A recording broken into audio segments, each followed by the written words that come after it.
नमस्कार, मैं रचना शर्मा चढ़ती कला टाइम टीवी देख रहे सभी दर्शकों का स्वागत करती हूं। आप देख रहे हैं उत्तर प्रदेश के समाचार।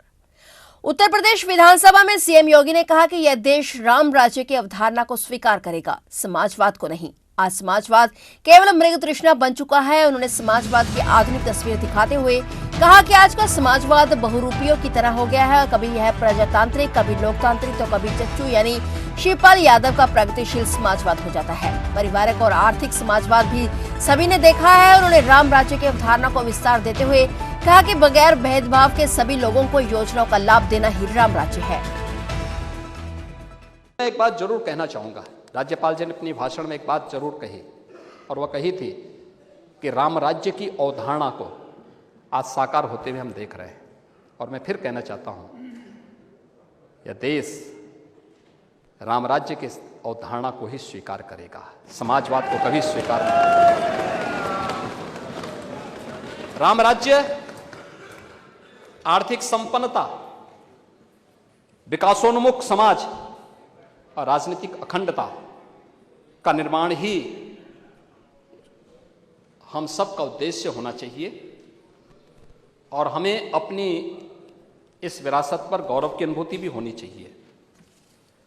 हमें याद रखना होगा कि अतीत की नींव पर हम एक सुदृढ़ भवन का निर्माण करके आगे बढ़ सकते हैं। अतीत का बिछड़ा वर्तमान का त्रिशंकु होता है। इसलिए इस बात को ध्यान में रखना कि समाजवाद जो केवल एक मृग तृष्णा बन चुकी है, समाजवाद एक अस्वाभाविक, अप्राकृतिक, एक अमानवीय व्यवस्था बना के रख दी है आप लोगों ने।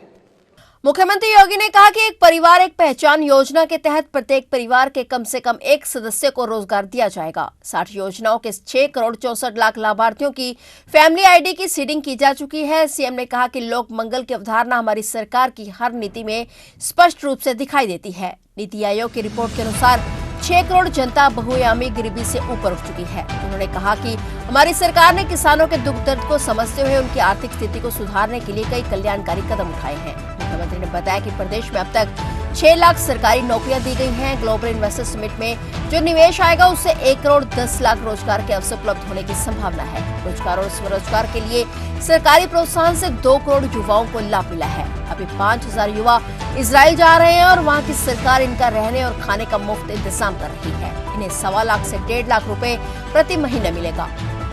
राज्य सरकार अनेक कार्यक्रमों को आगे बढ़ा रही है और उस क्रम में आज राज्यपाल जी ने अपने भाषण के अंत में कुछ बातें भी कही। पता नहीं क्यों नेता प्रतिपक्ष को इस पे चिढ़ है कि उत्तर प्रदेश नंबर 1 पे क्यों आ गया। आप नहीं कर पाए तो आज तब भी आपको खुशी होनी चाहिए कि चलिए उत्तर प्रदेश वासियों ने आपको मुख्यमंत्री के रूप में 5 साल तक बर्दाश्त किया और आज कम से कम उत्तर प्रदेश आगे बढ़ रहा है तो कम से खुशी तो होनी चाहिए आपको। प्रधानमंत्री किसान सम्मान निधि में देश के अंदर 11 करोड़ किसान इस सुविधा का लाभ प्राप्त कर रहे हैं तो उत्तर प्रदेश में 2 करोड़ 62 लाख किसान इस सुविधा का लाभ प्राप्त कर रहे हैं और अब तक 63,000 करोड़ रुपए की राशि उत्तर प्रदेश के इन किसानों के खाते में सीधे सीधे हस्तांतरित हुई है। प्रधानमंत्री आवास योजना, देश के अंदर 4 करोड़ परिवारों को इस सुविधा का लाभ प्राप्त हुआ है तो उत्तर प्रदेश के अंदर 55,83,000 किसानों गरीबों को इस योजना का लाभ मिला है। उत्तर प्रदेश में सोलर एनर्जी को प्रोत्साहित कर रही योगी सरकार अयोध्या और वाराणसी के साथ 17 महानगरों को भी सोलर सिटी के रूप में विकसित करेगी। महानगरों को सोलर सिटी के रूप में विकसित करने के बाद योगी सरकार का लक्ष्य ग्रामीण इलाकों को सोलर ग्राम के रूप में विकसित करने की योजना पर कार्य करना है। उल्लेखनीय है कि योगी सरकार ने अयोध्या को प्रदेश की पहली सोलर सिटी के रूप में विकसित करने का लक्ष्य रखा है। इस पर तेजी से काम भी चल रहा है, जबकि वाराणसी में भी बड़े पैमाने पर सोलर प्लांट लगाने की तैयारी शुरू हो चुकी है। उन्होंने कहा कि बहुत जल्द उत्तर प्रदेश सौर ऊर्जा के क्षेत्र में एक अग्रणी राज्य बनकर सामने आएगा। इसकी शुरुआत हो चुकी है। अयोध्या को हमारी सरकार सोलर सिटी के रूप में विकसित कर रही है। इसकी शुरुआत भगवान राम के चरणों से हुई तो स्वाभाविक रूप से सफलता और बेहतर मिलेगी। अयोध्या के सर्किट हाउस की छत पर रूफटॉप सोलर प्लांट लग चुका है। अयोध्या में 40 मेगावाट का सौर ऊर्जा का प्लांट लग चुका है, जिनमें से 14 मेगावाट सौर ऊर्जा का उत्पादन शुरू हो गया है। बाकी उत्पादन भी जल्द ही शुरू होने लगेगा। उन्होंने कहा कि अयोध्या में 2500 से ज्यादा स्ट्रीट लाइट सौर एनर्जी से संचालित होने लगी हैं। मुख्यमंत्री ने अयोध्या की सरयू नदी में सोलर बोर्ड का शुभारंभ कर दिया है। कई स्थानों पर वाटर एटीएम और सौर ऊर्जा से संचालित हैं और अयोध्या में लगभग 40 चौराहे ऐसे हैं जहां सोलर ट्री लगाए गए हैं। अयोध्या और वाराणसी की तर्ज पर राज्य के 17 महानगरों को भी सोलर सिटी के रूप में विकसित किए जाने की तैयारी है। महोदय, ऊर्जा के क्षेत्र में भी उत्तर प्रदेश के अंदर जो कार्य हुआ है, नेता प्रतिपक्ष बार बार इस पे उंगली उठाते हैं, लेकिन 16-17 में कुल विद्युत का उत्पादन जो था 5600 मेगावाट था और वर्तमान में हम लोग 8688 मेगावाट विद्युत का उत्पादन उत्तर प्रदेश के अंदर कर रहे हैं और इस वर्ष के अंत तक यह हम 12800 तक इस उत्पादन क्षमता को बढ़ाने का काम करेंगे।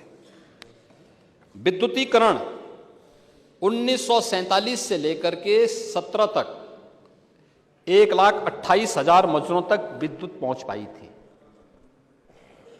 और 2017 से 2023-24 तक इन लगभग 7 वर्ष में हम लोगों ने 2,49,818 मजदूरों तक विद्युत की यानी विद्युतीकरण के कार्य को संपन्न किया है।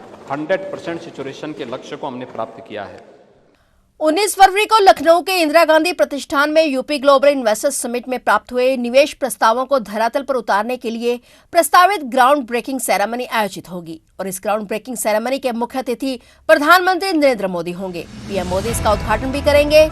इस समिट के माध्यम से 10 लाख करोड़ रुपए की निवेश परियोजनाओं का शिलान्यास किया जाएगा। ये जानकारी देते हुए मुख्यमंत्री योगी आदित्यनाथ ने कहा कि राज्य सरकार के इस मेगा शो में देश के दिग्गज उद्योगपति भी शामिल होंगे। इस अवसर पर औद्योगिक उत्पादों की 3 दिवसीय प्रदर्शनी भी आयोजित की जाएगी। इसका उद्घाटन प्रधानमंत्री मोदी करेंगे।